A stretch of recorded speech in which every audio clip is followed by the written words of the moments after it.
You're listening to Birds Coast to Coast. Here's your host, John Clark and Tanner Riddle. Hello, welcome everyone to episode 23 of Birds Coast to Coast. We're working our way. Go ahead. Oh my God, we're working our way through these divisions, Tanner. That's right. Yeah. He's Tanner. I'm John. I'm sorry. I've been off all day today, guys. This is like the last couple of days of school, so I'm just I'm feeling it. No rules. I'm feeling it.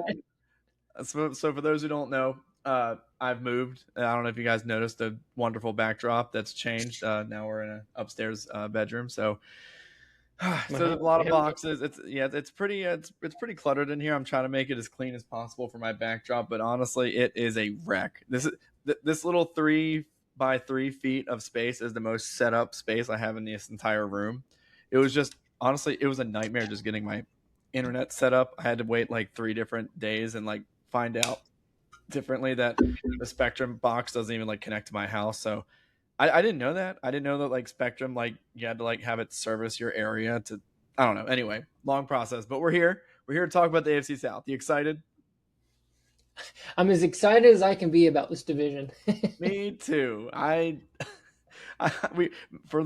and Tanner got on for the pre-pod production show. We were talking. I was like, this division kind of is boring. There's not much to really say. But I looked at the division's rankings or the division records, and I was like, this team went 13-4. This team went 12 wins. I'm like, what the hell?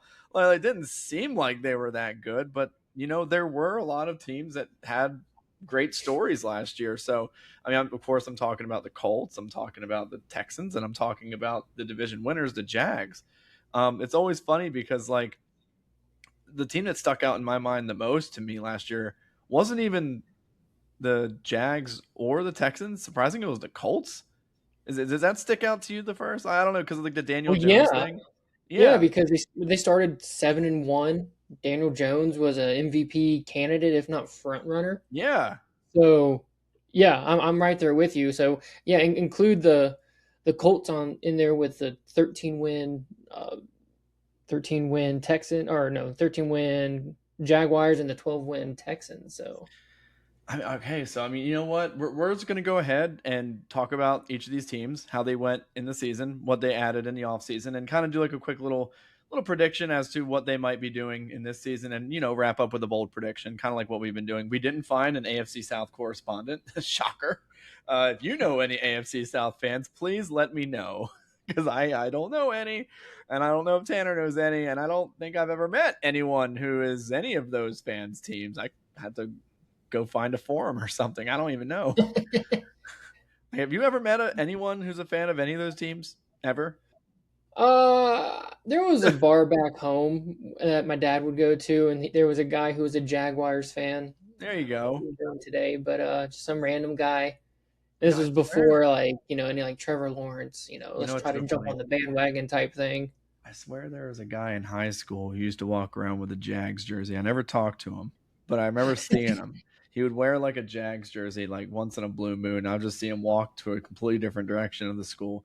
I just thought it was very impressive just that he'd be wearing a Jags jersey. I remember back then in the early 2000s and mid 2000s and late 2000s, the Jags sucked. So like I always thought that was a lot of cojones on that guy just walking around in a Jags jersey. But you remember who the jersey was?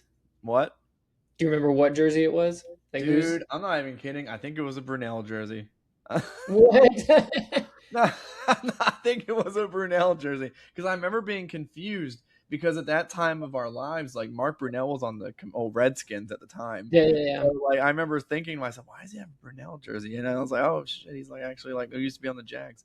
But yeah, very like interesting. MJD would have been the guy, or was that the maybe it was him? Maybe he had an MJD jersey. Yeah. I don't know, but I just remember that one guy walking around. It was like that dark teal Jags jersey. Okay, yeah. With the Jaguar, just kind of like the sprawled out Jaguar over the shoulder.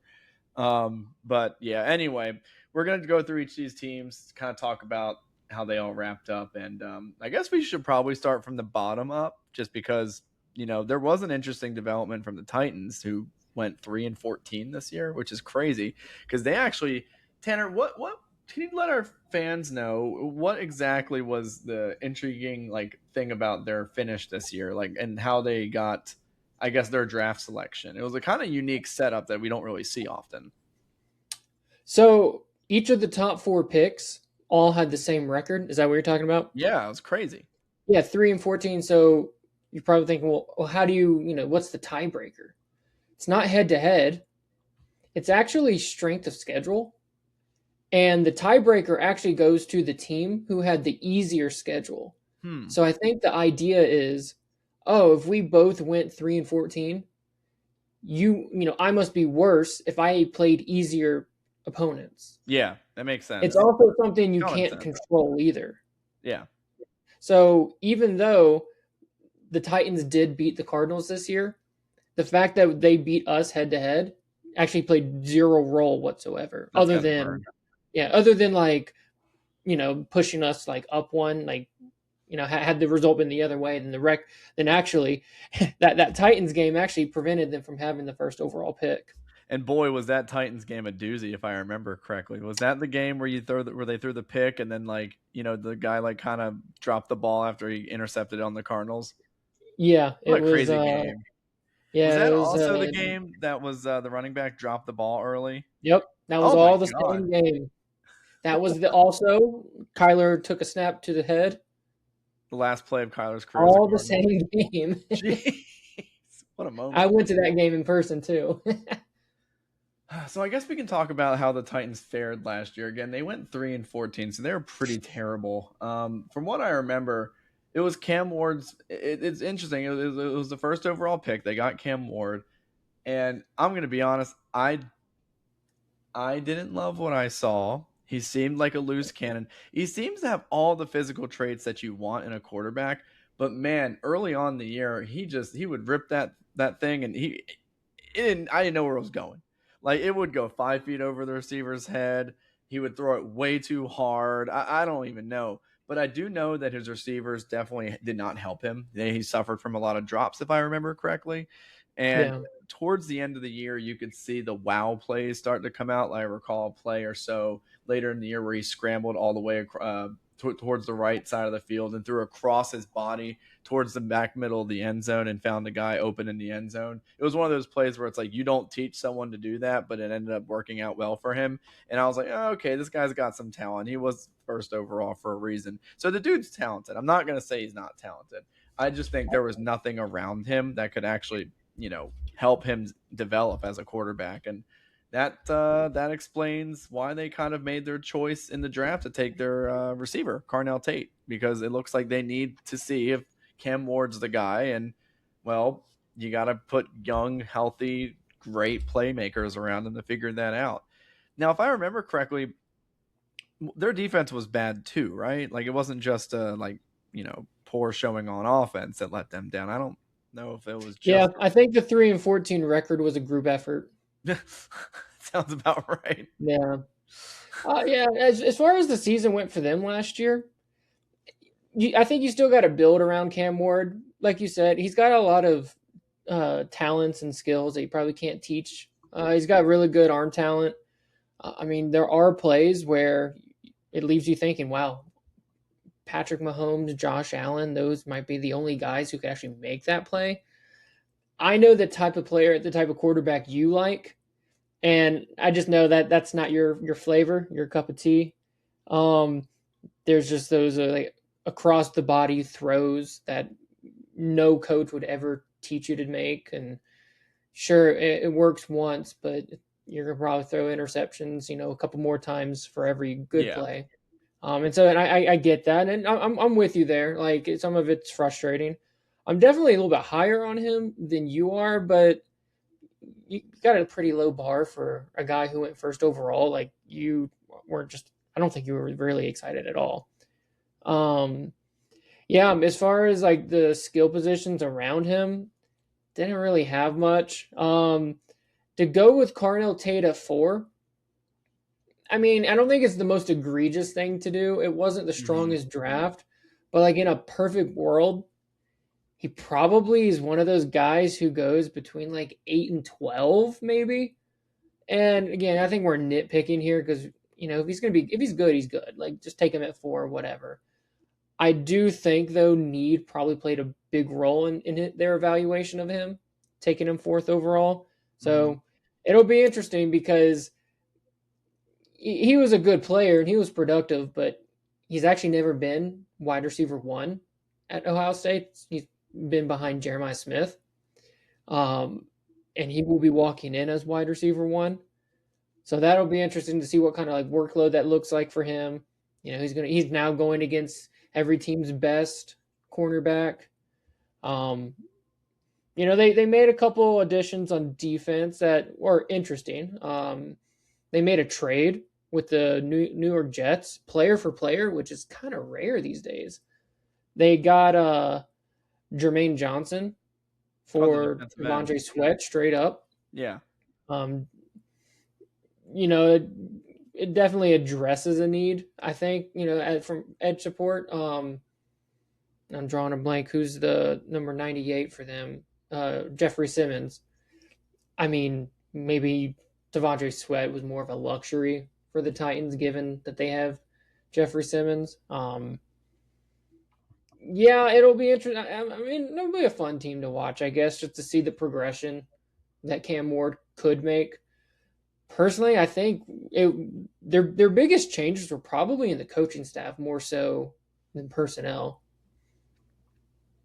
Yeah, them going out and getting Robert Saleh, I thought was a pretty interesting move.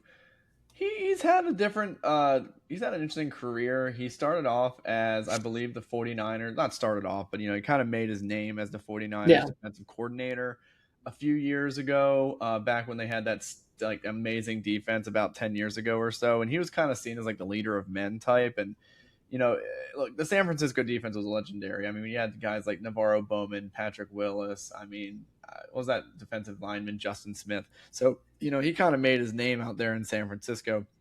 And that got him a head coaching job in the New York Jets. Well, did not go well for the Jets. And honestly, when does it ever go well for the Jets? So a lot of people are kind of making it out to be like, well, it's the Jets. Is he really going to be like hamstrung in terms of his other opportunities? And are they going to hold that against him? And I feel like sometimes, we kind of overlook the whole coaching career with the Jets. I mean, it was really, really bad. Was that the Zach Wilson year? Were those the Zach Wilson years, or was that yeah? the Adam Gase? I don't know. I feel, it was the Zach Wilson. Yeah. So that didn't go well. And look, he's a defensive guy. So I mean, like, am I going to really be upset at him for not developing Zach Wilson? The most you could say is he didn't pick his offensive coordinator correctly, and then that's more of like a coaching management thing instead of a player development thing. Because again, he's a defensive coordinator. He's a defensive minded coach. We would love for him to develop the quarterbacks, but again, is that his forte? So he went back to San Francisco a couple years ago, and their defense has been ravaged with injuries. And, they weren't necessarily the best defense the last couple of years. In fact, some of them had like really poor years, but I think his reputation of just being a good defensive coordinator kind of precedes him at this point. He really seems to just have a good standing in terms of the NFL circles, and that got him another opportunity to be a head coach in Tennessee. Do I love the hire? Not really. I would have liked to see some success as a head coach in New York, but I mean, at the end of the day, it's the Jets, so can we really hold it against them? Like I said, I mean, I was looking at the Titans' defensive stats. They were giving up the league's like most yards per attempt. They had the second fewest amount of interceptions in the league, second to the Jets, but the Jets had 0, so that's like a legendarily awful number. So they only had 6 interceptions. They gave up 30 touchdowns.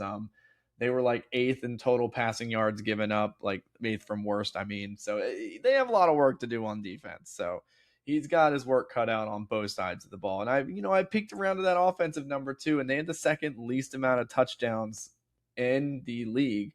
They had the tied for the least amount of rushing and the second least amount of passing touchdowns. So again, a lot of work cut out for this guy. Very interesting, like you mentioned, that Carnell Tate went as high as he did. I believe that was kind of the first moment where me and you were kind of shocked on draft night. I don't think we were expecting that pick at that point. And it was very interesting to see him go there. But I do think it makes sense. I mean, like I said, I mean, you want to figure out what you got in your quarterback, and you want to surround him with good, talented young players. Could they have explored a trade instead and got another player, maybe a more veteran, established player?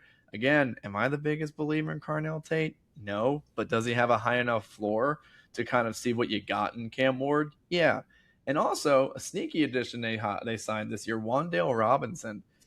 I love Wandale Robinson. He was Is he so on your clutch. fantasy team? Yes, he was. He was Oh, on my fantasy team.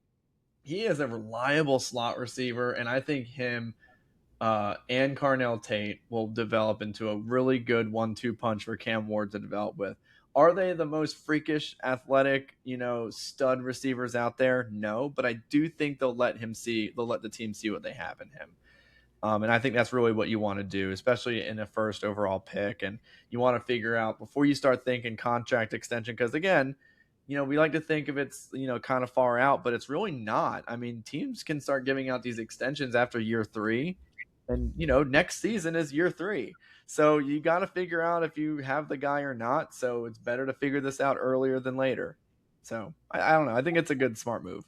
no, it's actually interesting you say that because we're just 2 seasons away from them having at least the chance to start negotiating a long-term deal. Yeah, absolutely. When it came to Kyler, it didn't really feel like the right time, but he pushed the pressure onto the Cardinals, and he's like, I want a deal now. Maybe a little bit of a distraction. Became even worse when they had to add the video game and the study clause. But no, we'll focus on the Titans here. Yeah, I think the reason why you go Carnell Tate is because you just have to raise the floor. I don't think it was the most productive or maybe even talented receiving core in the league. So you just got to raise the floor. Personally, I think Jordan Tyson had a higher ceiling. I don't think it's the most egregious thing to do, even if it wasn't the thing I would do. The Robert Saleh hire, it is interesting. If you want to give Robert Saleh a chance, it's because you don't think he was given a fair chance with the Jets, and I think there's something to that. Do we want to put too much blame on him? Maybe not developing Zach Wilson. Well, we might have to because the offensive coordinator was Mike LaFleur, so that's not good if we want to blame him for the lack of Zach Wilson development. But sure, like he's a defensive-minded guy. He's a leader of men, rah-rah guy. But he brings in as offensive coordinator Brian Dable after getting fired from the Giants, and he getting a lot of credit for developing Josh Allen. I think he also got a lot of credit for developing Daniel Jones too, because I think that very next year he got a contract extension. So maybe as an offensive coordinator, that could be kind of exciting. Like that's someone I would trust. And then on the defense, they bring in Gus Bradley. Look, I think at the end of the day, it's going to be a Robert Saleh-led defense. I think he did say he's going to call the plays as well. But Gus Bradley's someone he goes back. I think he actually goes back as far as like Seattle with Gus Bradley. So That's just more of a connections hire. No, I mean, it was a guy, again, this is like the third Cardinals reference. It was a guy that the Cardinals had some interest in bringing as a DC, but Gus Bradley kind of made it clear he probably took a little bit less money to have some comfort and familiarity with Robert Saleh. Yeah, a lot of people in Philly thought we'd get Brian Dable, and it became like a consternation thing. Like, man, they chose the Titans over us, and but we're all Sean Manioned up over here. Everyone's kind of a big believer in him at this point, so we've already, phased that into our rearview mirror. Kind of upset. It's upsetting though that he decided to go with the Titans over the, former Super Bowl champions, but whatever, that's fine. I'm sure he'll have a great season in Tennessee. Moving on to the next team, the team that I believe set a record this year. I don't know if this is correct. I might need to edit this out later, but I don't know if there's ever been a team in the NFL who started, 7-1 and ended the year under 500. I think they may have been the first team in NFL history to start that well off and still have a losing record. I believe that was a record. I think so. So it's crazy to think because they started off on fire. If you were to have looked up MVP rankings in October, you would have seen, of all names, Daniel Jones and even Jonathan Taylor Like at some point, like they were both like, I remember there were talks in the beginning, like if Saquon didn't get it, Jonathan Taylor shouldn't get it. But then people were like, well, Jonathan Taylor's getting like way more touchdowns. And like there was a point in time where Jonathan Taylor was on a historic pace, like a 2,000-yard pace. And Daniel Jones was revitalizing his career. And let me tell you guys, it wasn't smoke and mirrors. He looked great. Like he looked the part.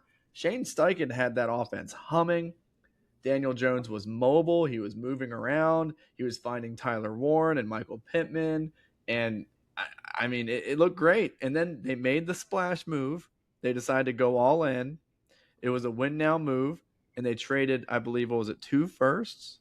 Was it just 2 firsts? It was 2 firsts, yeah. 2 firsts for Sauce Gardner, the corner from the Jets. And he got to Indianapolis, and it's like a calamity of misfortune because first of all, he got to Indianapolis and he didn't play necessarily well. There was a couple plays where he kind of got roasted down at the goal line, and it kind of turned into a meme on Twitter. And, he just kind of got exposed a little bit. I think a lot of people in New York kind of said like, oh, we fleeced him. He's not that good anymore. And, I'd kind of heard the same things that like Sauce wasn't necessarily living up to his first couple years hype and potential. And then they got Sauce for 2 firsts. And then he went ahead and I believe tore his Achilles. Was it his Achilles or his ACL? He tore some sort of ligament. He missed the rest of the year after about Sauce Gardner? Yeah. What did he tear? He tore something, right? He missed the whole rest of the season. Yeah. So he ended up tearing a ligament and missed the whole rest of the year. And then I would say like less than a month later, Daniel Jones did the same exact thing. He tore his Achilles. Now, the slide had already started to happen. They weren't necessarily firing on all cylinders the way they were when they started 7-1, and both Jonathan Taylor and Daniel Jones were on those MVP rankings. But it just happened. He tore his Achilles, and then honestly, guys, it got so bad. Like they brought in like Riley Leonard who couldn't throw, and then okay, you know what? I got a lot of flack for this, but they pulled up the corpse of Phillip Rivers, and look, it was a PR stunt, whatever you want to call it. That a serious football franchise does not make that move. That's all I'm gonna say. There is no way that a serious football team brings in Phillip freaking Rivers out of the retirement home to try to win games and get to the playoffs. No, there are so many different quarterbacks in the league who are sitting on their butt, who are backups, practice squad guys, who could play better than Phillip Rivers. No, I'm not buying it. I don't care that he read the defense and he gave Seattle a run for their money. He was just not ready to be on an NFL field. I'm sorry. It's a cute story. It was really adorable. Oh, look, there's Phillip Rivers, the GOAT, the gunslinger, whatever. No, I wasn't buying it. It seemed like honestly, it seemed like a mockery. It seemed like a mockery. It really kind of rubbed me the wrong way. What do you think about the whole ending with Phillip Rivers? What do you think about that? I thought it was fun. Yeah, it's fun, but that's like, not. It's not. Who cares? I think you're giving these backups a lot of credit. We have a supply and demand issue at quarterback in the NFL. You know how many times we've seen backups or third string guys look completely incompetent, and teams are having to call run plays on 3rd and 9 because they're that terrified of the quarterback making a mistake. I mean, I know they didn't. They did not win a single game. I get it. I don't think it's crazy to say though that he actually gave them the best opportunity. Did they get blown? Like, how many games did they actually get blown out of? Or are they not? I mean, again, the first one we remember was against the Seahawks, and he almost pulled it off because it was a short week of practice, and lo and behold, Seahawks end up winning the Super Bowl. But yeah, I don't know. I'm not sure what all these other options you thought were that much better. Do you really think if they had more faith in Riley Leonard or someone else that they would have still called Phillip Rivers? It's Phillip Rivers, and he was 40-something years old, and he hadn't played football in 3 years. It's a PR move. What are we doing here? I think the best argument you could make is that, well, to be fair, say he's not alive anymore, but Remember when they brought Jeff Saturday in to Yes, coach? yes, and that's That another reason why I feel like that it's a was move. that, They to have a me. history of this. That's the goofy one to me. No, Like, but no, because I bet you if we did our Birds Coast to Coast 2 years ago, you'd be saying the same thing. There is a supply and demand for good coaches in the NFL. no, I probably would have said No, you promote the special teams coordinator and you keep the offense and defensive coordinators intact because it's a the fun special teams story, coordinator John. the special teams coordinator has a unique relationship with the entire team that the offense and defensive guys don't He's a because they leader have of to be, men. they have to be closer with the second and third string guys on the team because those are the guys who play on special teams. Quarterbacks and like there's not really any first string guys who are playing special teams in the league. So I actually tend to have more of a hey, promote the special teams coordinator to be head coach. Don't just promote or again if there's an offensive coordinator with like some good head coaching experience, not even if it's like successful, but just has experience, I could understand.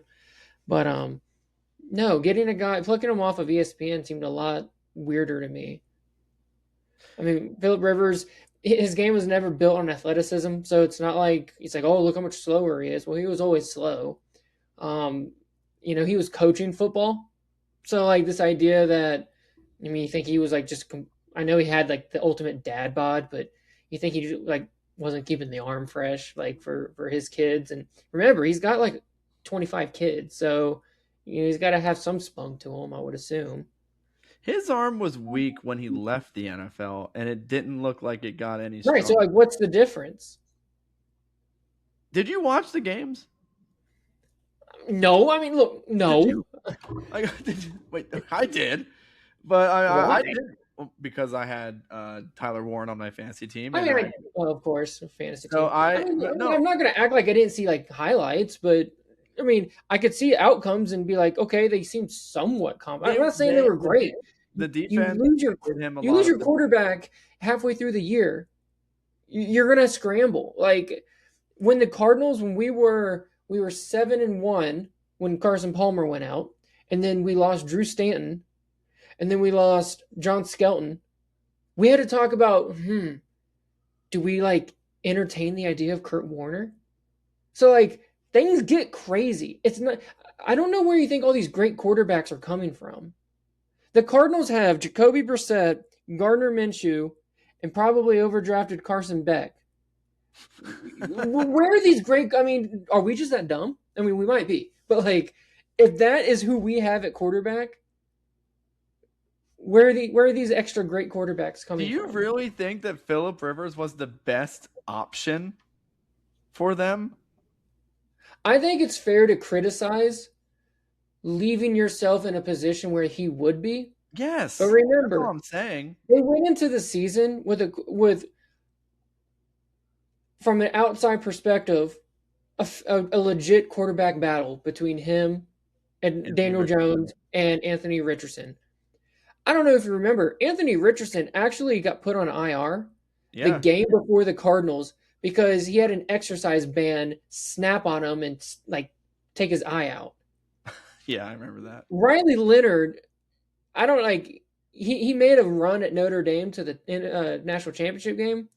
He wasn't some like, highly thought of quarterback. No, actually, he looked just like Daniel Jones, which was funny. Didn't he go to Duke? But do what? Didn't he go to Duke? He started at Duke and then transferred to Notre Dame, that's what makes the comparison even funnier. That's what I thought. Yeah. And so like, sorry if the Colts, didn't plan for Anthony Richardson's eye to go out, and you have was he in the second year last year, but like doesn't have any experience really. It's just unfortunate. So, but like if you want to be critical of that, sure, like that's fine, I guess. I just don't see where like their fourth, because now you're talking about, well, what's their fourth option? Yeah, I think, yeah. I mean, it does really just. Who's the Eagles' fourth string quarterback? Not everyone's backup quarterback. You know what? No. Not everyone's backup quarterback can win them a Super Bowl. Okay, so like I think you're really really privileged here to think like, oh, you know what, we can build statues of our backup quarterbacks. Like, yeah, what's wrong with that? Just I keep the guess guy every in team's house. fourth quarterback is just their most recent legend quarterback from like 5 years prior. Pretty much. I guess so. I don't know. It seems rare. Okay, no. How about this? Who's the guy then? You're going to present a problem, present a solution. Who's the guy that you were like, why didn't they sign him? Who is it? I know that there's probably some journeyman backup quarterback that just is waiting for a phone call, kind of like a Josh McCown, or not him because he's older, but like a Josh McCown type Can't be him because he's old. who could have Philip just Rivers. who The could have problem just with Philip came Rivers in, is some guy from the CFL or from USFL, really UFL, and so. just The yep, CFL is an acceptable option, uh-huh. but Philip Rivers Yes, is not. Philip Rivers was retired for 3 years. The CFL guy can't make the pros, and we have a shortage of quarterbacks. At least that guy has an arm. Listen, you know what I saw from Philip Rivers? A dead armed quarterback. It was actually kind of sad. Okay, like I know you didn't watch, all right, but I did because I Okay, wanted. you act like I didn't see anything. I saw a You little saw the bit. highlights, yeah. You saw the ones where he threw it on a slant route and like it was 3 yards down the field. And I'm really getting really tired of like, oh, he's old. He's from the old guard. He can win with his mind. It's like, no, they gave him really simple, shallow crossers and just said throw it when they're open. Like they didn't. That is the new NFL though. Everything's All right. within 10 yards. You can't go deep anymore. Well, they didn't give him anything, and 70% of the game was run plays. I just don't know how their game plan necessarily changed much from what Philip Rivers did to the other quarterbacks because it was still 75% Jonathan Taylor and then throw on third and medium or longer, and that was basically the entire offense. There was I mean, no given down. the personnel, yes, that seems. I mean, Jonathan Taylor was on a historic run. I But would agree that that's smart. but I think it got so crazily like I don't know like what's the word like they knew it was coming. The defense knew it was coming to the point to where it actually didn't help Jonathan Taylor. They just kind of stacked 8 in the box, and it wasn't really effective for him either. That's what you do when you're on your third or fourth quarterback. I Hey, just you never well, you like could have done okay. that with anybody. Why'd you bring The in Philip one guy Rivers? you presented was a guy that you actually said, actually, no, he's too old too. So, like, I just don't know who this guy is that you were hoping No, for. I'm just saying I'm saying a comparable player of that ilk, someone who could just come on. Like Josh Like, Johnson's been around for a you're million just years. saying You're a telling guy without actually saying a guy. Okay, you know what? All right, you talk for a little bit. I'm gonna pull up NFL free agent quarterbacks, okay, and find out exactly who's available right now. All right, let's see. All right. Free agency, who's available? Free agent quarterbacks. Let's see. Hmm. This isn't gonna work. All right, here we go. Cooper Rush would have taken him. Jeff Driscoll would have Wait, hold taken on. Some of him. these guys were on teams. I don't know if they were or not. I don't Cooper know. I'm Rush just is, saying these types. Cooper Rush, I think, was on the Ravens. Desmond Ritter would have been great. No. I'm taking all these guys over. Don't you love it when someone else makes your argument for you? No, okay. Well, you know what? Obviously, Tanner. Yes. Does Desmond Ritter, jump out at you and say like, yes, obviously Philip Rivers had a You better. do know I have a little bit of Desmond Ritter experience. He I didn't. understand that. We I traded understand. for him, and he never made the roster. Yeah, I get it. I understand. I'm just saying. I think these guys are probably at least more physically equipped to run an offense more than Philip Rivers, and it showed. They didn't trust him to throw the ball. We didn't trust him to be on our roster. Well, neither was Philip Rivers. No, he retired. Well, he wasn't. Well, I mean, but obviously, That he voluntarily said, "I'm done." yeah, The he's in his Cardinals mid-40s. volunteered for I don't, I him. don't, I don't think in his mid-40s he'd still be playing. But I don't know. I think we could talk about this Colts thing. Listen, at the end of the day, was it fun to see Philip Rivers on the field? Yes, it was fun. I really enjoyed seeing it just from like a fan perspective. Did I think it was a PR stunt and kind of a stupid move? Yes, I thought it was kind of a PR stunt and a stupid move. And it wasn't going to actually lead to any real success. I thought it was just, a cute story. Again, very similar to the Jeff Saturday story, except just with the quarterback. I think the best argument that you have that it was more for like glitz and glamour is the fact this is the same team who hired Jeff Saturday. And that I can't argue with that. Like I thought that was kind of ridiculous. No one else has done this. Like if there was some sort of precedent where a team has done this and like reached in and like pulled a retired quarterback out and started him for like a big, not just a game, but like they were in a playoff run. Like they weren't out of it yet. If Baker Mayfield got hurt in week 13 and the Tampa Bay Buccaneers were asking Tom Brady, "Hey, you got some reps in you?" That's different. Tom Brady. Why is it different? Tom Brady's the GOAT. No, so you're not going to win this. No, he's been out of the league for at least 3-4 years. 3 reasons why. 1, Tom Brady's in shape. I've seen him. He looks great. 2, his arm's still really strong. I guarantee his waist. How do you know? Because I've seen it. 3. We go and play catch. 3, Tom Brady has more pedigree and championship and gumption in his pinky than Philip Rivers had in his entire body. Philip Rivers is a career choker. All right, he's a career choker, stat patter, NC State country boy. I don't give a crap about. Oh, Mr. Checkdown's not. He would fit perfect in this NFL. Tom Brady is not Captain Checkdown. That's disgusting. Don't even say that. Tom Brady had the best throw in Super Bowl history, and it was an incomplete pass in a loss. He had the best throw in NFL history. Do you want to know what throw it was? I bet you don't even know what throw it is. Incomplete pass in Super Bowl history. Best throw. It was the best throw I've ever seen. It wasn't even completed. What game was it? It was in the 2008 Super Bowl, the undefeated season. Or the 2007 season. No, I don't remember this. What throw was incomplete? Right after the Plaxico Burress touchdown, Tom Brady was on his 30-yard line, and he had to heave it to Randy Moss about, I would say, and I counted 70 yards down the field, put it right on Randy Moss's over-the-shoulder, like right where it needed to be, and it was just barely tipped away by a defender, and Randy Moss couldn't come down with it. I'm not even kidding. It might be the most impressive throw I've ever seen in my life. Like just so a throw 18 years ago. Yeah, I'm not saying is a reason why.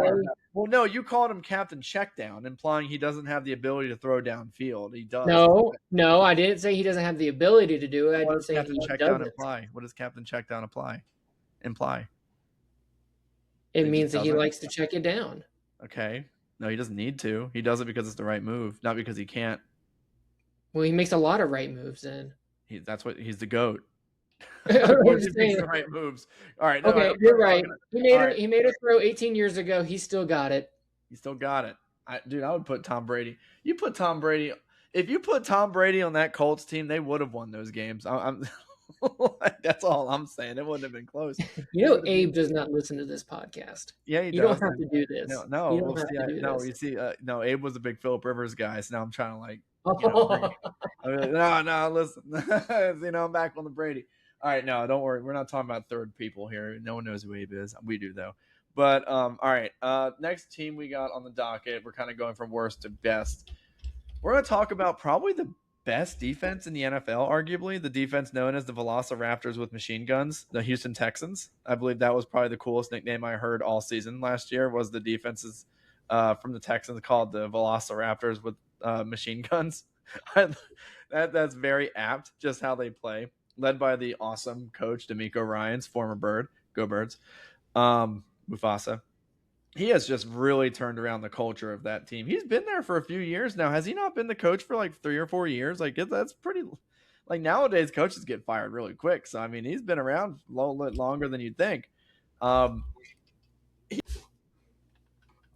He had a great year on defense. The only problem was the quarterback that we thought was like really good 2 years ago, CJ Stroud, the guy who was sending the sports football card market into a tizzy, where if you got a CJ Stroud card, you basically become a millionaire. And the guy who probably put up at that time one of the best passing seasons for a rookie quarterback ever, he might be regressing to the point to where they want to get off of him. Like, who would have thought that 2 years ago, that CJ Stroud would be a player that the team that drafted him might not be. Like, we were clowning the Panthers for taking Bryce Young over CJ Stroud.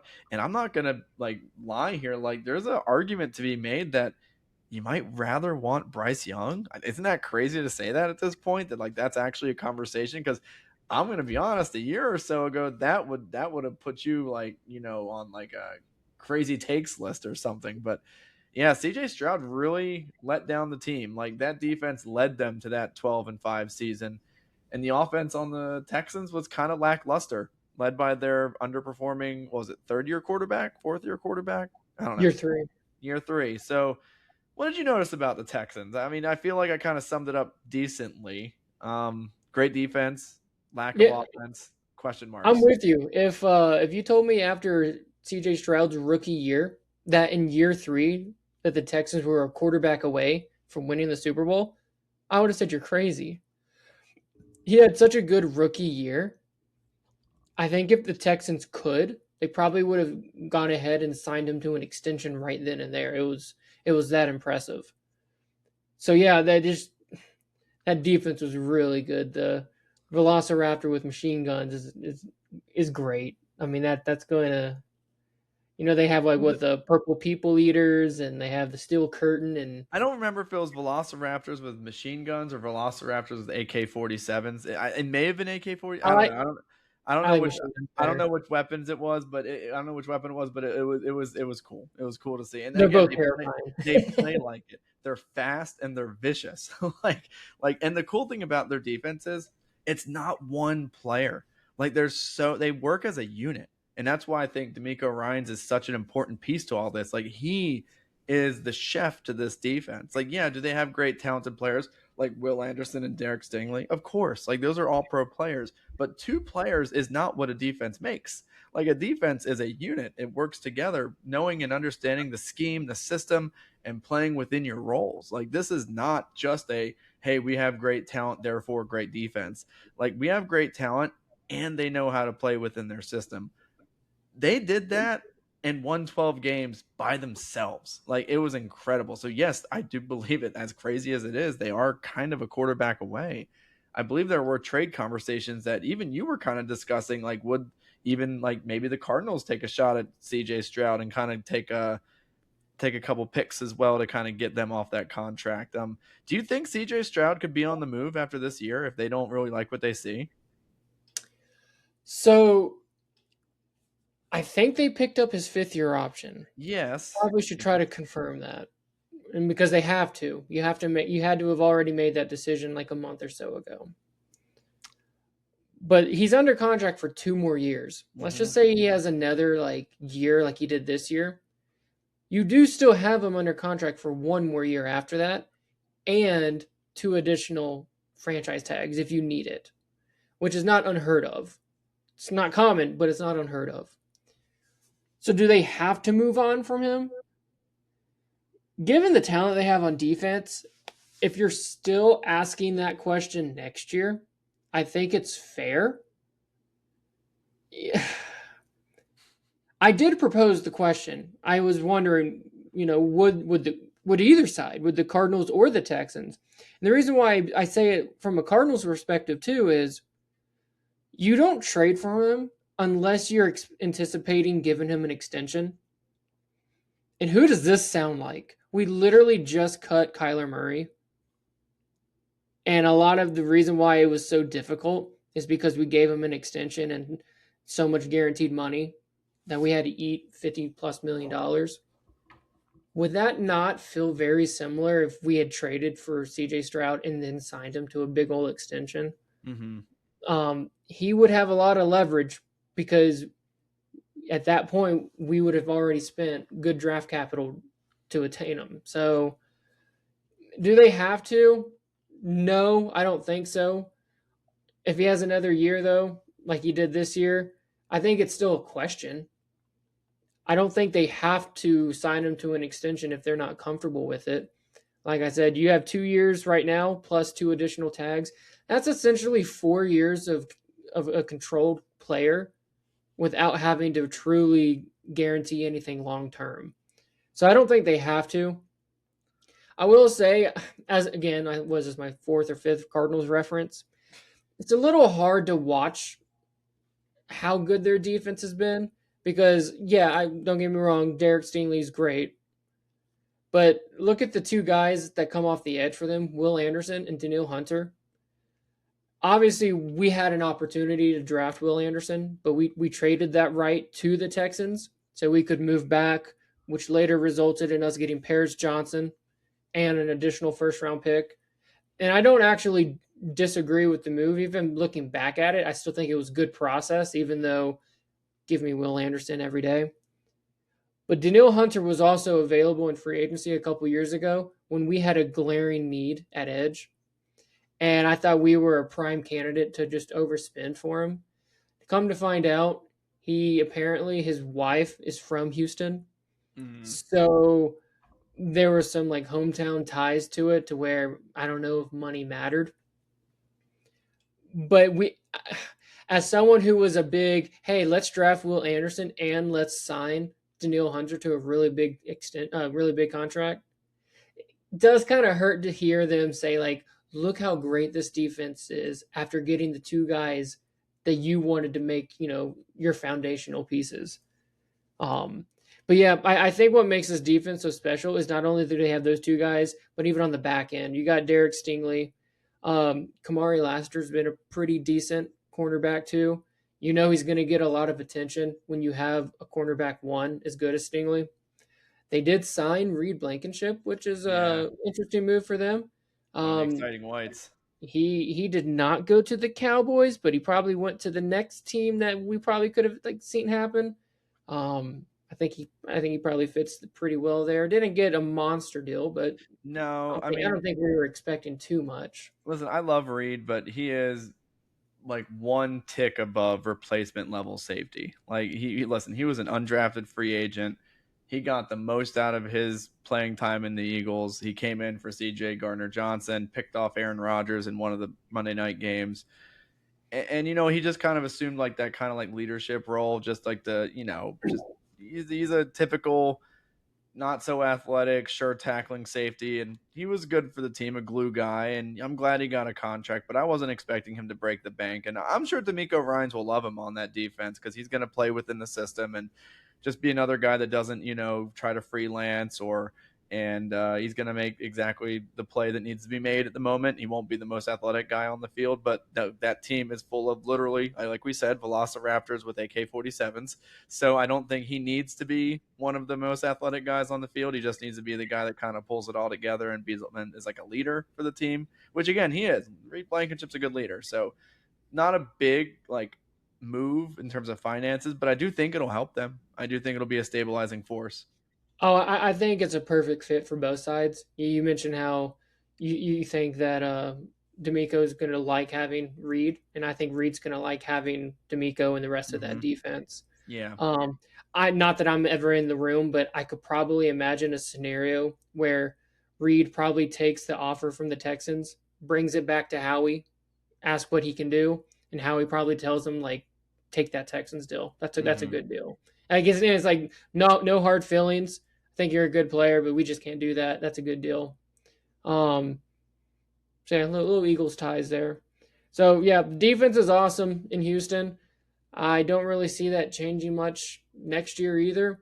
I think what we're looking for is, can CJ Stroud get back to rookie year CJ Stroud? Because if he can, I think that team could actually make a run to a Super Bowl. Absolutely. And again, they have good weapons. Like Nico Collins is like a top 10 receiver in the league. You could argue on any given day, he could be top 5. Like he is a great receiver. They took a second rounder on Jaden Higgins. He's a really talented young player out of Iowa State. He made some strides late in the year. Another player in the same mold as Nico Collins. And I think he's very athletic and can maybe even make some steps moving towards his year 2 and year 3 season. What fantasy team is he on? He's on mine. He's on my fantasy team. You have a really good fantasy team. No, I Daniel Jones. If you don't have good players, you have players who are about to be good. I guess.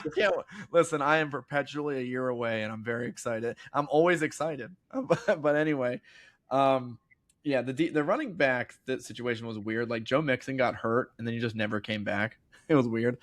Then they kind of had to rely on Woody Marks the whole season, and he's like a meme at this point because apparently he gets hurt like at every point during the game and then comes back in the middle of the Well, game. they did bring in David Montgomery as well. That's right. So they're gonna have a little bit of an extra punch on offense there. So I mean, look, the pieces are there on offense. It really just relies on CJ Stroud. I was gonna bring up. I thought this was interesting.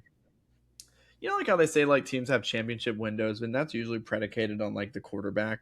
It's odd. It's almost like because like a defense, eventually you're gonna have to pay these guys because not just quarterback is like one big lump sum most of the time with contracts, but like you're gonna have to pay, or if they haven't already paid, Will Anderson and Derek He just Stingley. got paid. Yeah, and He these got guys, paid the year before. yeah, and Hunter got an extension. Yeah, so but all these guys who play well, all these Velociraptors are gonna want some money if they're this good. You know what I mean? Their agents are gonna say, "Look, I played on this defense who have led the league in points allowed. Pay up." You know what I mean? Even if it is just playing within the system. I wonder if they see these next few years as like championship window years, and like I don't know if this makes a ton of sense, but like these quarterbacks coming up in the 2027 draft, would it make sense? Like if you look at this year in like a 4-year window, like you have a 3 to 4 year window right here, would it make sense just to say, you know what, I might want to load up on picks and go get like one of the better quarterbacks in this draft and hope by the end of the 3rd year this defense is still championship worthy, and then we can make a run at the Super Bowl? Or do they just fingers crossed with CJ Stroud? like it's almost like a championship window for them. I think that is a great question because I do think I would say Danielle Hunter is maybe a little bit older, on the back nine, but a lot of their talent on defense is on the younger side. Yeah. And they did go ahead and pay some of these guys too. So they made commitments to them. The CJ Stroud contract is what's going to really throw a wrench in a lot of this.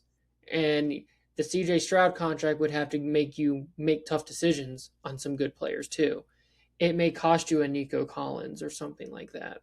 So I don't think we have many examples of what you're proposing. And I guess to be more specific, who's the team that just let their quarterback go who showed some success in their rookie contract, but there were some like hesitations as to, do we really want to pay him at the top of the market? Do we want to reset the market? We like him, but shoot, 50 million, 55 million, that's a lot of money. How many teams actually have just said, you know what?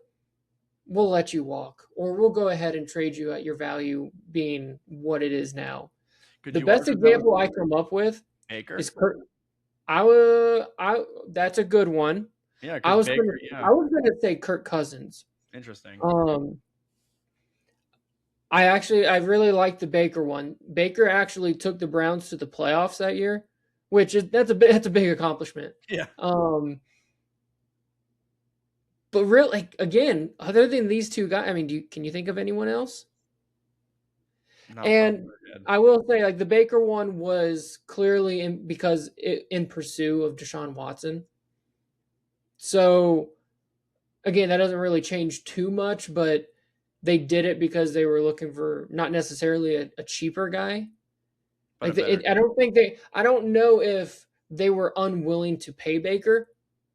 I mean, I don't really think we got that kind of detail from that situation. It kind of lines up with what I was saying, though, because the Browns had a great defense. They had Myles Garrett. They had Denzel. Who's that other? Denzel Ward. Is that the guy? Yeah. So they had a great defense, and they thought to themselves, okay, is this rookie draft pick quarterback on his 3rd year? Is he worth it? He's got injury history now. Can we go after these except my theory is going after the young, young great quarterbacks in a draft class, which does reset the clock. I'm not saying it doesn't, but I do think that defense for the Texans is young enough to still be viable when that young quarterback hits his proverbial stride. I just hate to see a great defense waste away. I'm just trying to figure a way to make this work, because if this goes downhill with CJ Stroud, they're gonna waste this great defense. Like they're just they're gonna get, because if they're gonna put up another year where they give up like 14 or 15 points a game, it's just a waste. Like, you don't get those types of years out of defenses all the time. And like, gosh, if you just had league average offense, I mean, you'd be looking at like a Seahawks type season or like a Super Bowl type season. It'd be a shame.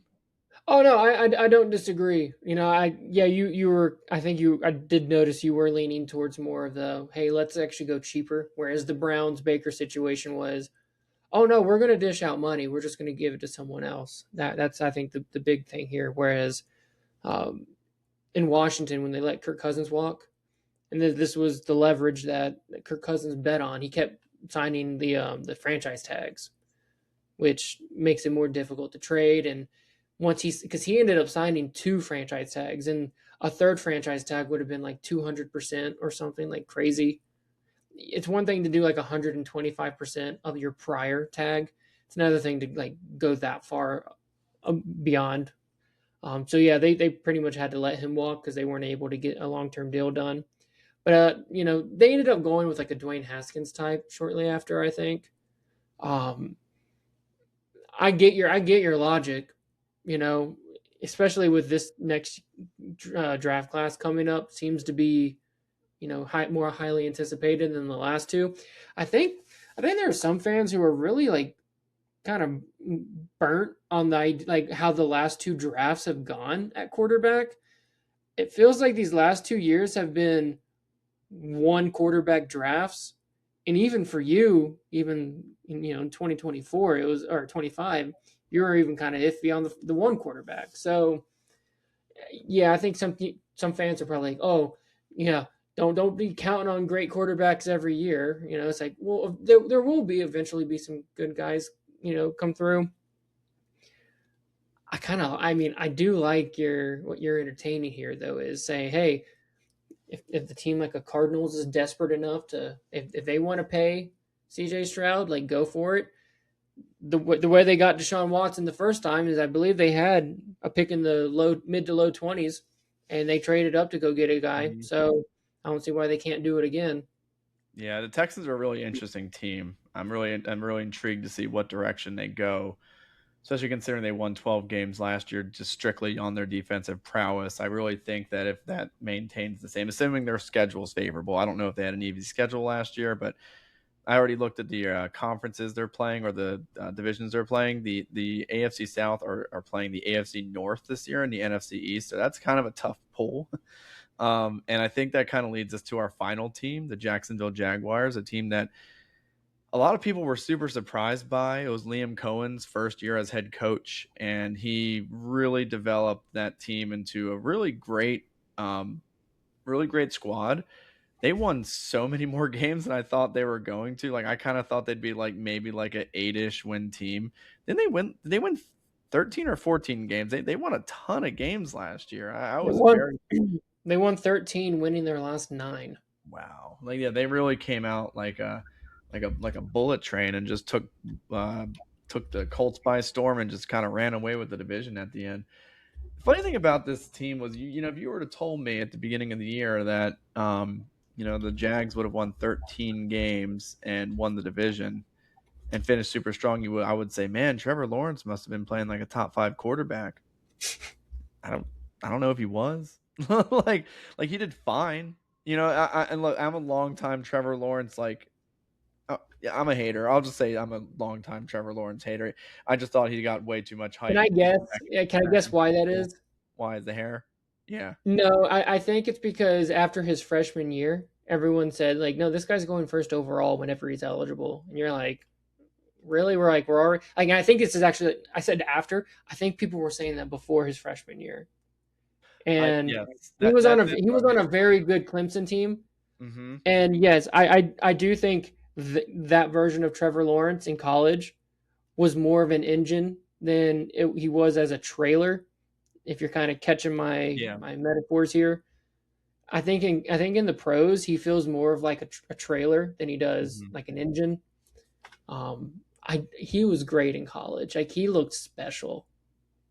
It's really interesting because you have draft picks and you kind of relate because like I don't want to call him a bust because he's not a bust. I just feel like there was so much hype for him, Yeah. him being like the 10th best quarterback. I could argue maybe is that 10. Ooh, that might be a little generous. I don't know. Exactly, right? Like And I you're see. the hater. Like, yeah, I Yeah, don't know. like I'm saying 10 and you're like, and like this is a guy who you just said was supposed to be anointed the first overall pick before he ever took a snap in college. He Yeah, was a John Elway, it Andrew bugged Luck me. prospect in It my bugged eyes. me.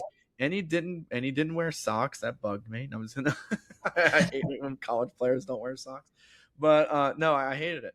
I hated his hair. Anyway, no, his face. No, I'm just kidding.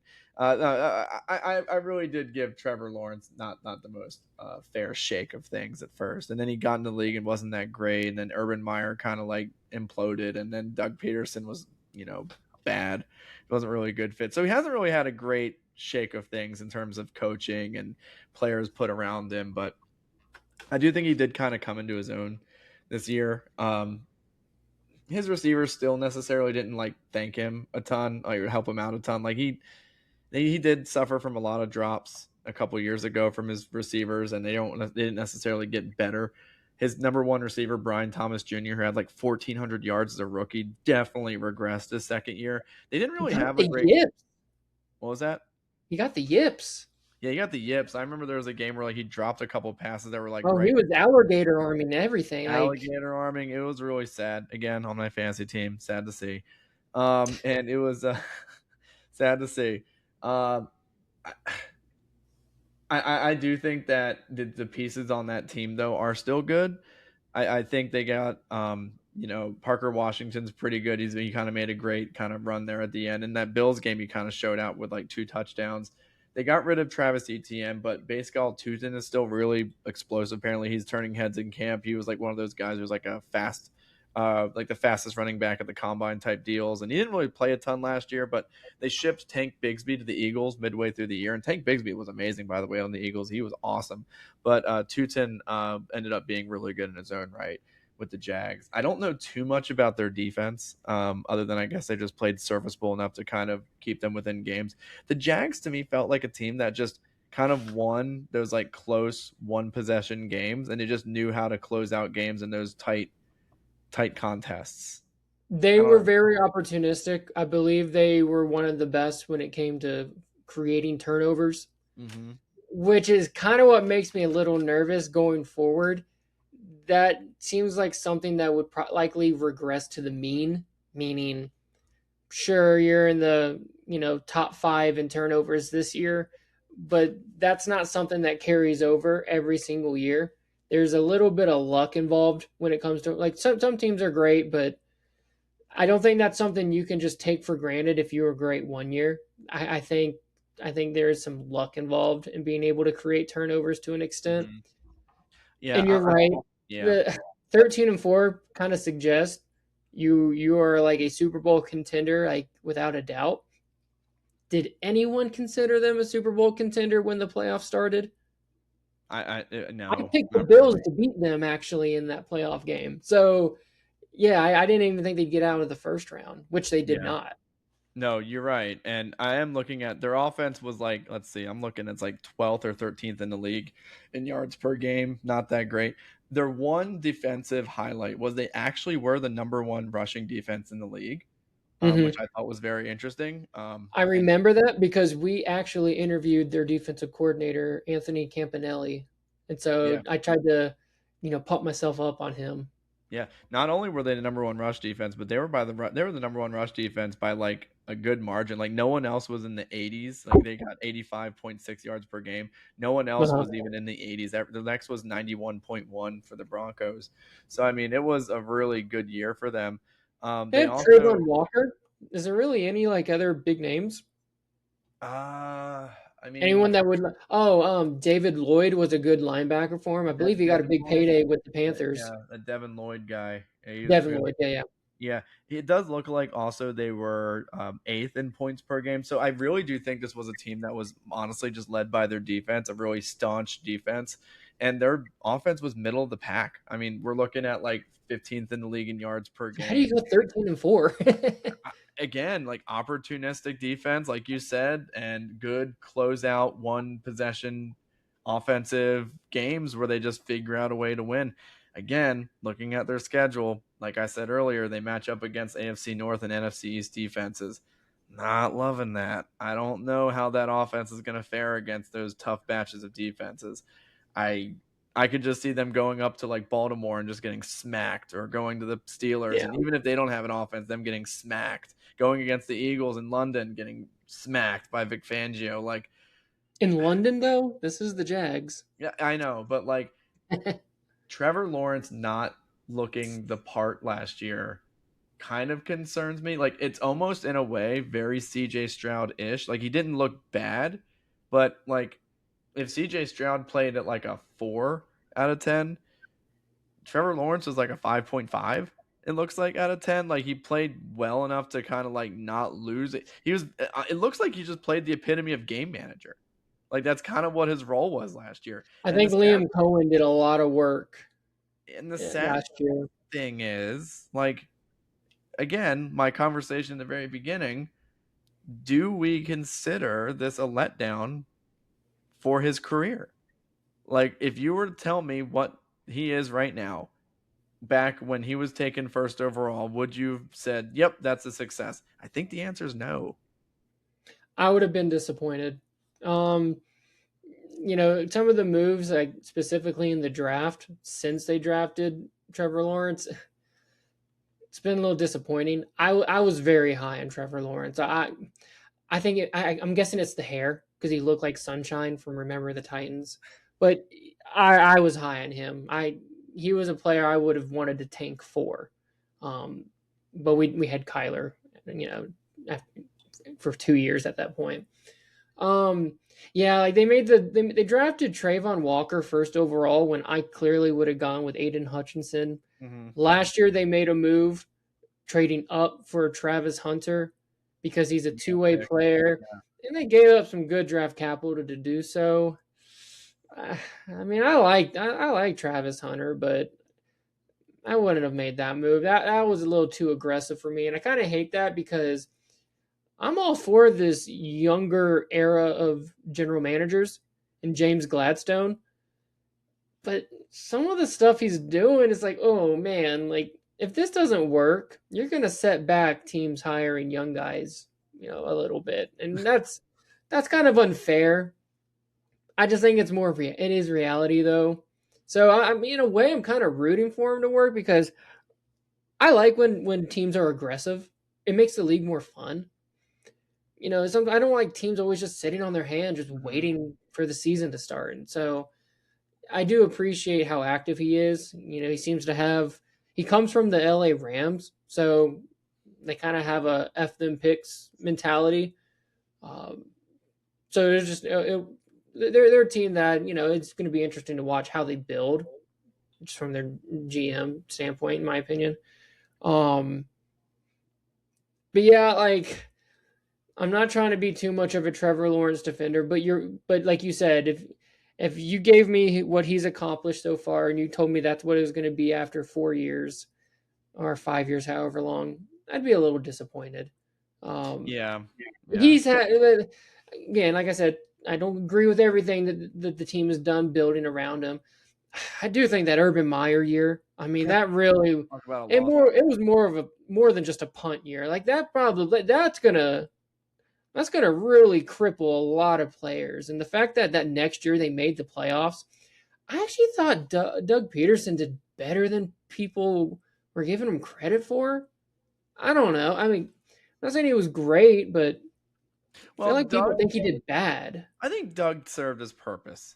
He came in and instantly took that team to the playoffs. Yeah, like Doug did a good job of taking that chaotic environment that Urban Meyer left and just they won a playoff game. Yeah, settling the team. And then didn't they make like a huge comeback? That was the crazy comeback against the Chargers. Yeah, like he's a grown up. Like, Doug Peterson's a professional. You know what I mean? He won a Super Bowl. He knows what he's doing. He took that team that was in disarray and settled the troops down. But you know what? Was Doug Peterson? Was he going to be the future there? Probably not. He just wasn't. It looked like there were some things there that just wasn't going to work out. He has his issues too. Like he was too connected to that Press Taylor guy who got him fired in Philly when he became offensive coordinator. And like the offensive coordinator thing kind of didn't work out in Jacksonville too. And like Doug Peterson does, he's loyal to a fault and he fell on the sword for his guys and got him fired, just like he got fired in Philly for the same reason. But that first year, I mean, he did a good job kind of getting everyone back to status quo and then letting Liam Cohen afterwards just kind of take that player, that raw ball of clay that Trevor Lawrence is, and kind of molding it to where you want it to be. It's just not there yet. I'm not saying he's never going to be like, I don't know. What do you think? Do you think that Trevor Lawrence will ever be considered, like, let's just say, a top 5 quarterback? Well, he absolutely has the talent to. Like, could he be like a Matthew Stafford type where he just kind of develops into like the old gunslinger who stays around a long time and kind of gets better as he... What about this? Not that their style of play is similar, but kind of the like how they evolved in the league and just kind of took a big leap later on. Remember Big Ben? I think there was a time where he was kind of like, okay. But then like he kind of vaulted into top 5 overnight. He did, I remember that. Like Big Ben, yeah, he had a lot of team success early on, but no one was really like, oh, this is a top 5 quarterback. When all said and done, could you convince me that, hey, like he kind of had like a Big Ben trajectory? Mm-hmm. I could see that. Again, not style of play, but I mean, Drew Brees, he spent a couple years in San Diego before. I mean, he was good, which is why that kind of thing all happened. But I mean, it wasn't until later in his career where he really took a step into like, oh no, he's elite. Like this is one of the best of all time. Yeah. I'm not saying I'm projecting that or like that's more likely than not for Trevor Lawrence. I'm just not putting it like I think Liam Cohen actually is a really good coach. I mean, there was a lot of worthy Coach of the Year candidates, but he was most certainly one of them. Oh yeah. I just don't think it's the craziest idea if, with another year or so in the system that he could be talked about as a top 5 guy. Cool thing about the NFL is it's so year to year, Yeah. like you honestly week to week. Like Tom Brady was not the same quarterback in year 4 that he was in year 12. Absolutely. No. In year 4, would you have projected what he did, what he ended up doing? You mean a quarterback who was middle of the pack offensively that was carried by his defense?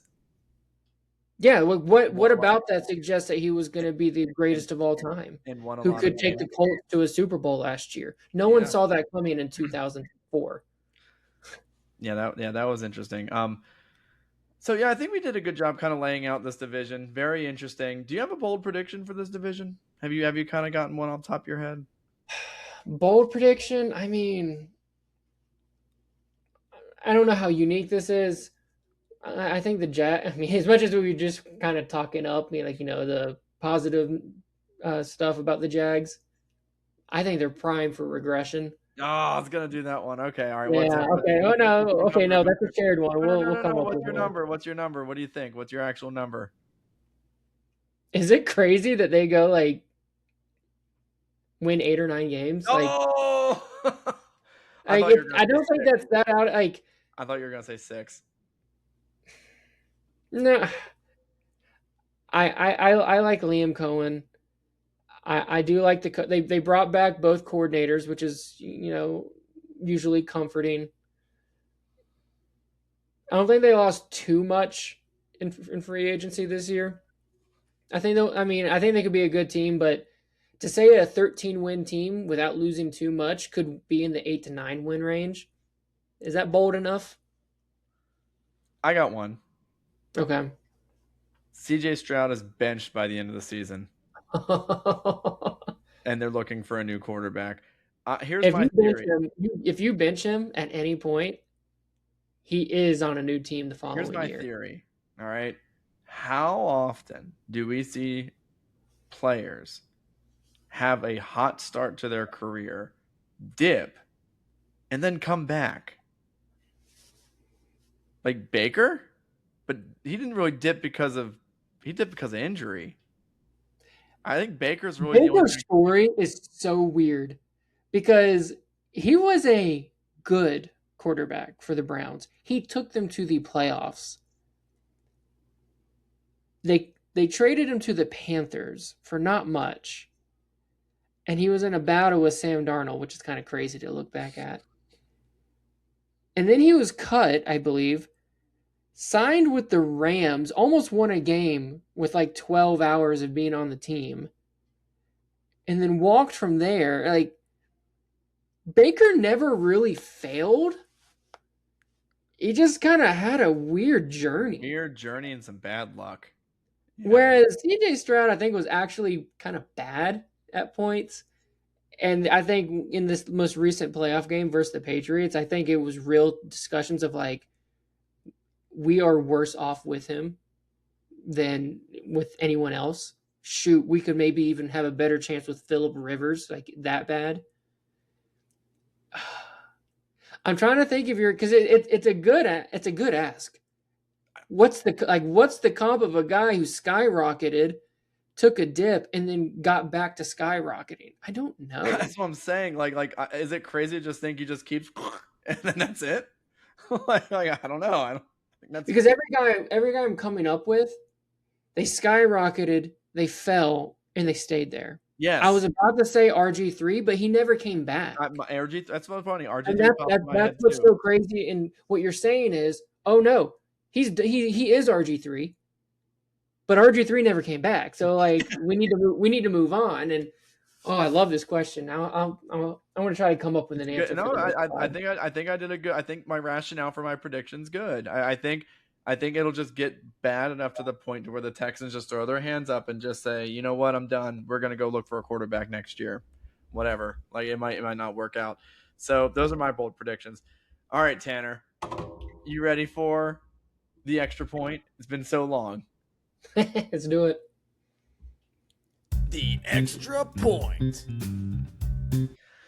I will start off. It's the last day of the school year on Wednesday. My class is done. I am finished. I have finished my 8th year of teaching. I am so happy. I cannot wait to just sit down and do nothing. Well, technically I still have work days until next Thursday. But I am so excited to just be done. I love all of my classes. But this class, man, they kept me busy this year, man. I was so very ready to just have a nice summer break. I'm really excited to have a couple months off and just refresh and get ready for the next group because, dude, they were a lot this year. A lot of great kids in this class. They're all great kids, but man, like they had some things going on that really required a lot of my attention. So really excited for the school year to end. That's really all I got is just a quick shout out to just everyone finishing the school year. And I'm so glad it's over. I cannot wait to get summer started. I cannot wait to get this new house kind of fixed up. We moved. I'm really excited to kind of build this place up and see what I can turn it into. So I'm real excited for the summer to start. That's my final thought or my extra point. I think what people underestimate with teaching is that it's one of those professions that require 25/8, like attention on their students. There is no like, here, let me go take a quick phone break. Like, let me kind of just decompress. Kids can break their arm. There's always someone who can break their arm, eat glue, whatever. And so I'll stick up for teachers. And, I know people are like, oh, I don't get a summer break. One, it's not a true summer break because there is lesson planning. There's, tutoring. Like, you're busy. So 78% of teachers have second jobs. Found that out from an ABC News report yesterday. What percent? 78% of teachers have second jobs. I think I do technically count as that because I do have a camp counseling job in the middle of the summer. So I guess technically that because I do get a W-2 for it. So I guess that does technically count as a second I think you're in the 78 then. Yeah, so I guess I'm in the 78%. But yeah, and again, we don't get paid during the summer, so we have those 2 months where we don't get paychecks. But we just try. And let's not act like actually, I don't know for certain. I don't know if the pay is similar. No, Yeah, no, you I know what I think mean? So it's not agreed. like you're, yeah. Great. But I will say, I'll do a little quick shout out to one of my former students. I won't say names because obviously that'd be dumb.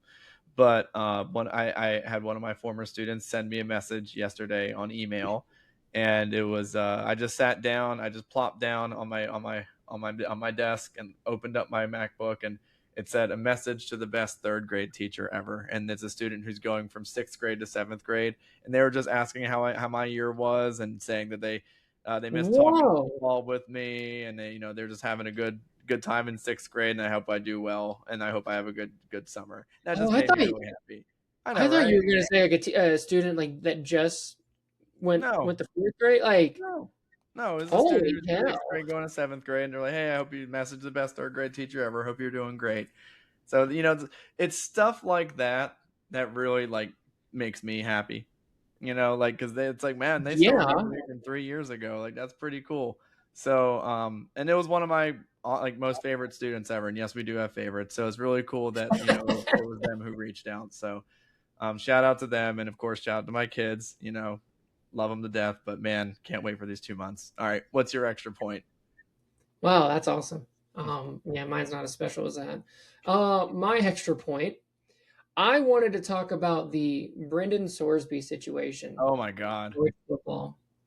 So, for those who don't know, Brendan Sorsby is a quarterback who intended to play for Texas Tech this year. Mm-hmm. He transferred from Indiana.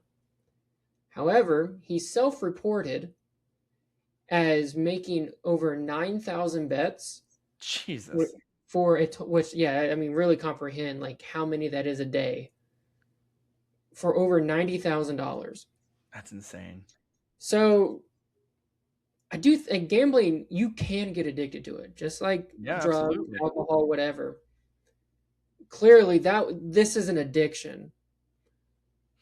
Well, the NCAA has a black and white rule. You participate in gambling in any form, you're You're done.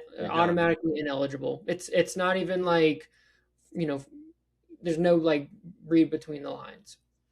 Well, he took it to court. I don't know all the legalese part behind it, but he took it to a judge in Lubbock, Texas, conveniently enough, Lubbock being the city where Texas Tech is.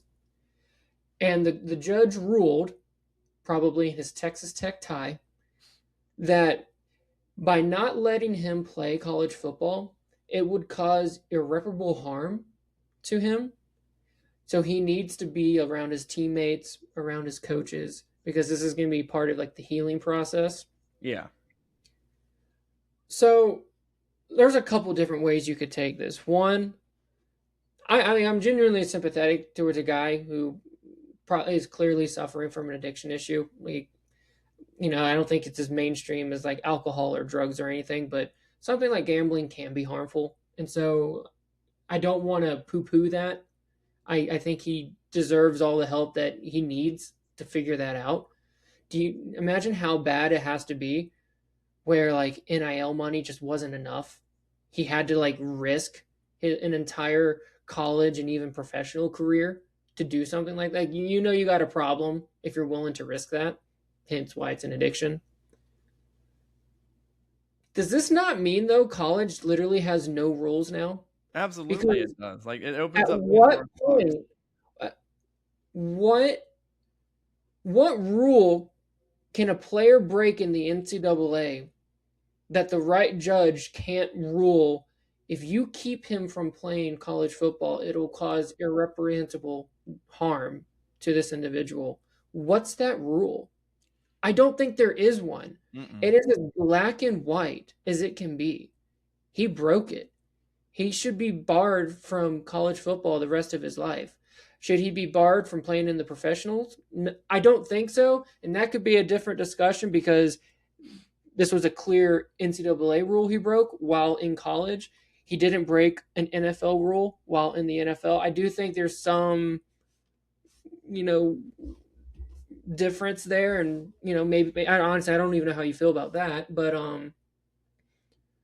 I just don't know how like this doesn't set one of the most insane precedents in sports history. It does, yeah. What is flabbergasted. stopping anyone from ever gambling ever? There isn't one. And you know what? Shout out to my aunt, because my aunt asked me the question, what if he was a third string linebacker? Does he get the same treatment, He doesn't. the same sympathy? Or is it because he's a quarterback? A good quarterback. A quarterback that got paid a lot of money to come to Texas Tech. I was talking to my coworkers and I said, you know what? No matter what he does for the rest of his career, because let's be real, he's not going to be like a Hall of Fame quarterback. This is what this is going to be known from him. Like, and I feel like he's fighting tooth and nail to somehow get on the field to like almost make his play like speak for his career instead of this story. But the more he fights to get on the field, the more the story becomes what his career is. So like you can't win.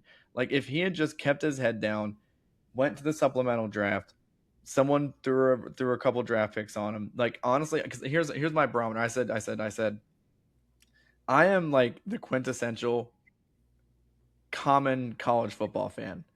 I didn't know who this guy was. You know, I don't pay attention until draft season. All I heard is that he might go to the supplemental draft, betting, whatever. Look, as long as he doesn't bet in the NFL from here on out, whatever, like it's fine.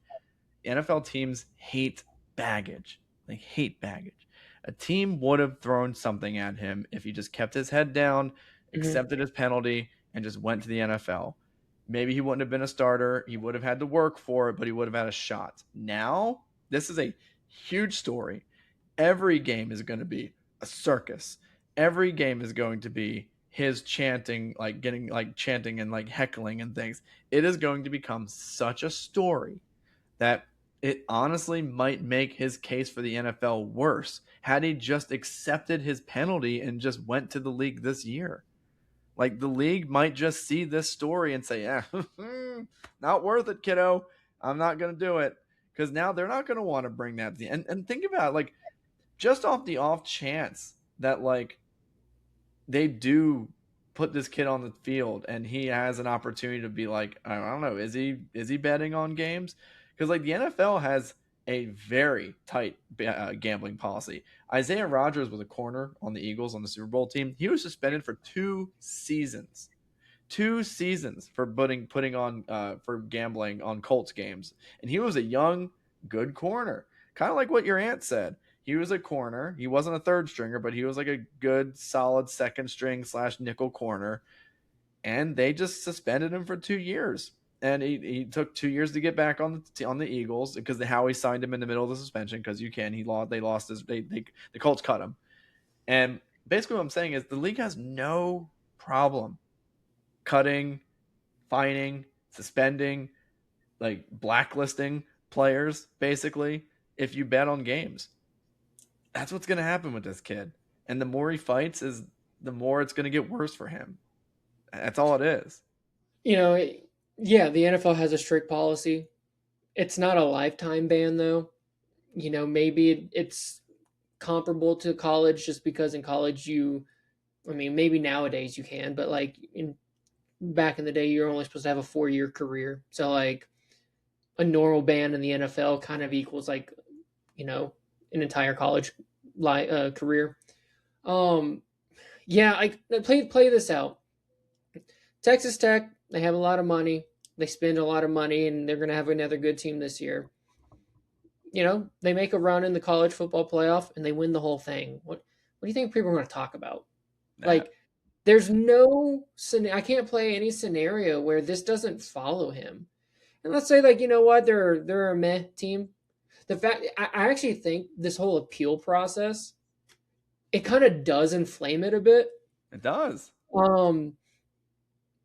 Brings more attention to it. Now I know who this kid is. Right. If he just went through the supplemental draft, my understanding was had he gone out this year, he probably would have been like a fringe first. He's a very talented guy. Fringe first rounder, but could have been like a day 2 guy. But he's got the talent next year with another year of seasoning to probably go in the first round. So it's like, okay, now you have to ask yourself, in a supplemental draft, when you have to use next year's picks, what would he have gone in the supplemental draft? I'm seeing some reports that he probably would have gone in the first. Someone would have spent a first round pick. If you're telling me he would have gone in the first, to me, that tells me it would probably have been like a team like the Jets who have 3 first round picks. Now, that also brought up another question because we don't get too many supplemental draft stuff. Because you know who the last team was to make a supplemental pick? Who? The Cardinals. Oh, who'd you We take? we took Jalen Thompson in the 5th round. So actually, worked out. He was a good player. Yeah, he's been on the team just as long as Kyler has. So yeah, that was a good pick. But yeah, that was 2019. That was 7 years ago. How does it work if you have multiple picks, one being someone else's? Because the way it works is you essentially put in a bid, and the tiebreaker is essentially the draft order that we just came off of. So the Jets likely would have won any tiebreaker because they have the only team that they would have lost to would have been the Raiders. Clearly, they wouldn't take them. But the Jets also own both the Packers and is it the Packers? It's the Colts and someone else's first round pick. Yeah. Could they actually put a bid in for that pick? How does that work? Because if I'm the Jets, I would think my pick is the worst, or reverse that. It's going to be the best pick in terms of order because I think I will be the worst. So I don't know how that works. Interested to see. Unfortunately, we probably won't this year. But man, like, what if the Cardinals put in like a 3rd round bid for him and he did an appeal? Phoenix is the 5th largest populated city in the country. Media market's not that big. Like, Cardinals spent a 3rd round pick on him. It probably would be a discussion for about a week or so, and he'd probably get lost in the shuffle with all this. He'll be in a quarterback competition. I'd be excited to see him, see how he does.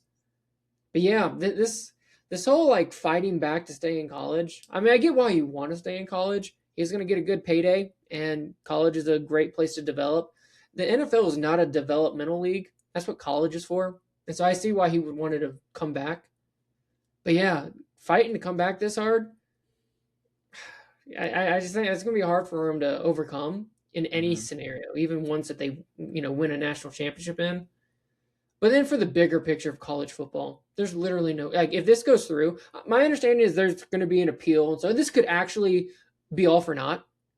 But as it stands right now, there are no rules. And I just think that's crazy. What I heard was that a lot of the conferences elected to basically team up and say, like, look, we're not going to play Texas Tech for any sport. And that was kind of like the collective conversations amongst all the other conferences was, we're just going to shun you if you let this kid play, even if the court said that you have to let him play. And I think Texas Tech, like, recently, as of like today or yesterday, like, threatened to take any team that wouldn't play them to court. So it becomes like a litigious or litigation type thing, which, again, we're talking about betting on sports. like why are we threatening lawsuits over something that should be incredibly cut and dry? Like, this is obviously a case of where these judges are just Texas Tech alum and they just wanted to figure a way to support their alma mater. I understand that they do have legal pull, but can we look through this with like some level of, like, I don't know, common sense and just see, okay, well, this may have been a little bit of a banana cord a little bit. Like this wasn't actually real. I don't know. Like, who's Texas Tech's biggest rival? I don't know. Like, let's just say there was like it's not us, but like, let's say there was a Tempe judge, or if I was the judge. Honestly, I'd have to remove myself. This is a double whammy for me personally because I'm both a Cardinals fan and an ASU fan. So from the ASU side, this has an impact on like us trying to win the conference. Like Texas Tech is probably going to be a better team with Sorsby than they would have without. Oh yeah. And then from the Cardinals' perspective, I think there would have been some serious conversations.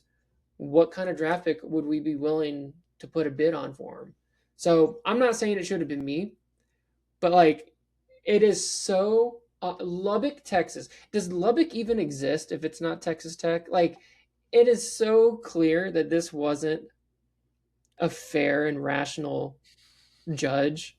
Like, even if you like were like, oh man, like, I do think he should play. How do you be like, yeah, but no one's gonna think I'm like a fan or anything. Like, no, it's so obvious. Welcome to the American political system, my friend. And I know it's not Yeah. technically politics, but yeah. I do think it kind of it very much reflects our political system. It does. It really does. There's no rules anymore. You can do whatever you want. There's no penalty as long as you know people. It's sad. I'm But pretty sure Kenny Dillingham. There was apparently one coach off the record who said, "Nope, I want to play them. If they're not going to have their best team out there, I want to play their best version of them." I'm pretty certain that was Kenny Dillingham because he went around retweeting that quote. So I'm like, it's probably him, and I love that he is such a competitor. I think he genuinely, let's be honest, we don't root for people to get hurt, but you do know the implications of like someone's quarterback getting hurt, injured, and like not playing your team. You're like, hey, we do have a better chance to win. I do not think Kenny Dillingham operates that way. I think he wants to play everyone's best, and it is fun as long as we're a competitive team. It's fun to have a coach like that. yeah. All right, we had a good episode, guys. I don't know what division we're going to tackle next. Well, actually, we do. Now we do know. You do know. It is the AFC West. Yes, and we will have a new guest. I've never met this person, but Tanner's vouching for him, so I'm really excited. Real cool dude. Yeah, really excited. We're going to have an AFC West show. It's going to be real cool. We're going to talk Chargers, Chiefs. We're going to talk Raiders. We're going to talk He's a Raiders fan, by the way. Raiders fan, yeah. We're gonna talk about all those 14. I actually forgot the fourth Broncos, Bo Nix. So really excited, guys. We got quite a bit of a viewing bump. We had, I think it was the John Schaefer effect, Finance John. He was awesome last week. Oh my gosh, loved having John on. It was great. Be on the lookout for more short forms. Since we moved this week, I wasn't able to pump out many TikToks. Tanner did a good job pumping out a few. So keep liking and commenting. They really do help. They get people to this platform. So just keep doing your job and listening, because it's been a really, really cool way to get people to pay attention. And of course, we're trying to get that 1,000 view mark, for each short form, if possible, to kind of grow the audience. So Tanner, anything else you want to say before we head on out? I got nothing. All right. Again, I'm Tanner. That's John. This has been Birds Coast to Coast. Later, guys.